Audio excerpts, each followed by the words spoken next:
शेतकऱ्यांसाठी आता एक मोठी बातमी आहे। यंदाचा खरीप हंगाम सुरू झाला आणि या काळात शेतकऱ्यांना 47 लाख टन खत आवश्यक आहे। मात्र सद्यस्थितीमध्ये केवळ 26 लाख टन इतकंच खत उपलब्ध आहे। खतांचा तुटवडा भासू शकतो म्हणून अनेकांनी आतापासूनच खतांचा साठा करून ठेवलाय आणि त्यातच 3 मिश्र खतांच्या प्रत्येक बॅगची किंमत गेल्या वर्षीपेक्षा यंदा 200 ते 250 रुपयांनी वाढली आहे। युरिया आणि DAPला केंद्र शासनाचं अनुदान आहे आणि असं असल्यानं त्या दोन्ही खतांच्या किमतीही स्थिर आहे, तर बाकीच्या मिश्र खतांच्या किमती वधारल्या आहेत।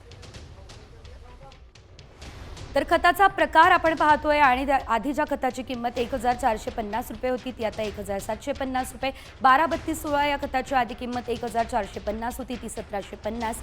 तर 15-15-15 या खताची आधी किंमत 1470 होती आणि आता 1750।